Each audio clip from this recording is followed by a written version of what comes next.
আজ 5 আগস্ট জুলাইকে কেন্দ্র করে অনেক আলোচনা, অনেক কর্মকাণ্ড চলছে, অনেক কথাবার্তা চলছে, নানা ধরনের মুখরোচক কথাবার্তা চতুর্দিকে চলছে।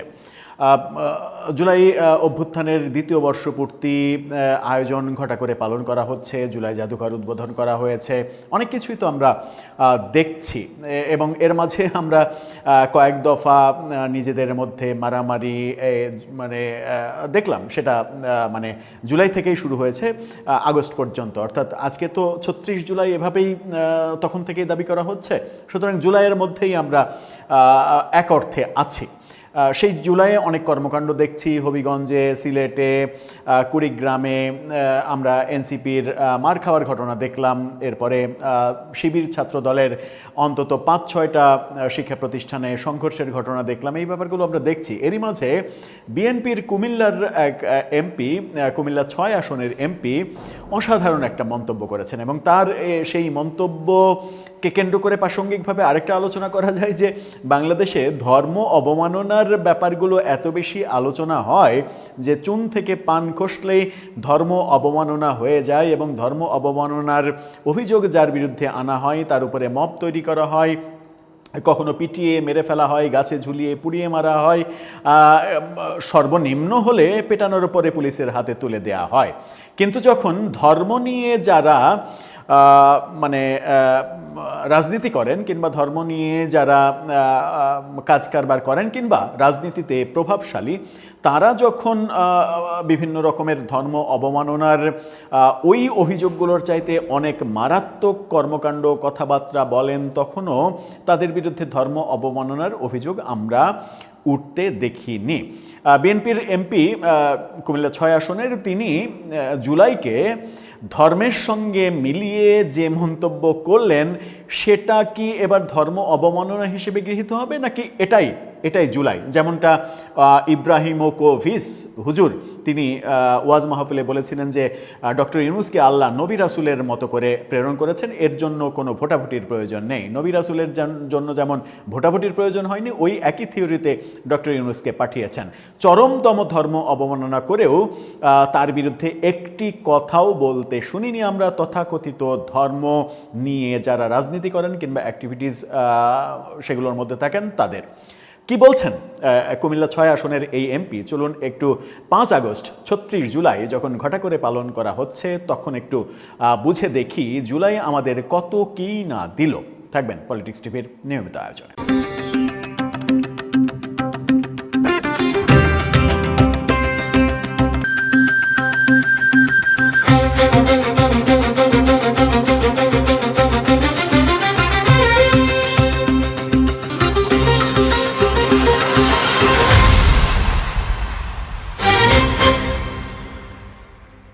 দর্শক, বলছিলাম বিএনপির এমপি, জামাতের এমপি হলে ব্যাপারটা নিয়ে অনেক বেশি আলোচনা হতো বোধহয়। বিএনপির এমপি বলেই আলোচনাটা কম হচ্ছে। তবে বিএনপির সরকার কিংবা সরকার প্রধান এই ব্যাপারগুলো নিয়ে কি ভাবছে সেটাও একটা গুরুত্বপূর্ণ ব্যাপার। তারা এই ব্যাপারকে খুবই স্বাভাবিক একটা ঘটনা বলে ভাবছে কিনা। কি বলছেন তিনি? কালবেলার এই শিরোনামটা দেখলেই আপনার পিলে চমকে যাবে। তিনি বলছেন, জুলাই গণ অভ্যুত্থানকে কালিমা তয়্যবার মতো বিশ্বাস করি। আবারও বলছি, কালিমা তয়্যবার মতো বিশ্বাস করি। কালিমা তয়্যবা কি? লা ইলাহা ইল্লাল্লাহু মুহাম্মাদুর রাসূলুল্লাহ, যেটা মানে পড়ে মুসলমান হতে হয়। কেউ যদি অমুসলিম থেকে মুসলমান হতে চায় তাহলে এই লা ইলাহা ইল্লাল্লাহু মুহাম্মাদুর রাসূলুল্লাহ এটা বলে সে মুসলমান ধর্মে দীক্ষিত হয়, ধর্মান্তরিত হয়, কিংবা বিভিন্ন ক্ষেত্রেই যেটা হয়। এবং আমাদের ধর্মে এটাও মানে প্রচলিত আছে যে মৃত্যুর ঠিক পূর্ব মুহূর্তে, একেবারে জীবনের শেষ মুহূর্তে যদি কেউ লা ইলাহা ইল্লাল্লাহু মুহাম্মাদুর রাসূলুল্লাহ বলে মরতে পারে তাহলে তার বেহেশত অনেকখানি নিশ্চিত। সেই সেন্সিটিভ ব্যাপারটা, যেটা মুসলমানিত্ব অর্জনের মানে মুসলমান হিসেবে আমার স্বীকৃতির প্রথম সার্টিফিকেট এবং প্রথম কালেমা, সেটা যেমন করে আমি মুসলমান হিসেবে বিশ্বাস করি, জুলাই আন্দোলনকে ঠিক তেমন করে বিশ্বাস করি। এই যে তুলনা, এই তুলনাকে আপনি কিভাবে দেখছেন? কি বলছেন তিনি? কুমিল্লা 6 আসনের সংসদ সদস্য এবং তিনি বীর মুক্তিযোদ্ধা মনিরুল হক চৌধুরী, তিনি বলছেন, জুলাই গণ অভ্যুত্থানকে আমরা ততটাই বিশ্বাস করি যতটা বিশ্বাস করি কালেমা তয়্যবাকে। একই সঙ্গে তিনি দেশ গঠনে ধৈর্য ধারণ এবং প্রধানমন্ত্রীর নেতৃত্বের প্রতি আস্থার কথা বলছেন। কুমিল্লার কবি নজরুল ইনস্টিটিউট মিলনায়তনে আয়োজিত জুলাই গণ অভ্যুত্থান স্মারক উৎসব আলোচনায় তিনি এই বক্তব্য দিয়েছেন। মনিরুল হক চৌধুরী বলেছেন, ৭১ সালে যাদের বিরুদ্ধে যুদ্ধ করেছি এখন তাদের কাছ থেকে যুদ্ধের দীক্ষা নিতে হচ্ছে, এটাই সবচেয়ে বড় দুঃখ। তিনি বলেন, দেশ গড়ার প্রশ্নে সবাইকে আরেকটু ধৈর্য ধরতে হবে। প্রধানমন্ত্রী আমাদের যুগের মানুষ নন, তিনি তোমাদেরই যুগের, তিনি তোমাদের ব্যথা বোঝেন, তিনি নিজেও নির্যাতন নিপীড়নের শিকার। অনেক কথা বলেছেন, অনেক কথাতে যেতে চায় না। এই যে তিনি বলছেন যে জুলাই অভ্যুত্থানকে মানে বিএনপি জুলাইকে অন করে কিনা, যেহেতু গণভোট মানেনি বিএনপি, সেহেতু জামাত এনসিপির তো একটা অভিযোগ রয়েছে যে বিএনপি জুলাইয়ের আদর্শ মানে কিনা, এই বিতর্ক তো তারা তৈরি করার চেষ্টা করে আসছে। তো সেই বিতর্ক থেকে বাঁচার জন্য আপনাকে বলতে হবে যে জুলাইকে আমি ততটাই বিশ্বাস করি যতটা কালেমা তায়েবাকে বিশ্বাস করি। এটা যদি মানে বিএনপির ক্ষমতাসীন দলের একজন এমপি না বলে জামাতের একজন এমপি বলতেন, যদি এনসিপির একজন নেতা বলতেন, তাহলে কি হতো? কিংবা আমরা ধরে নিলাম যে ক্ষমতাসীন কেউ নন, জামাত, এনসিপি কিংবা হেফাজত যারা ধর্ম নিয়ে চর্চা করে,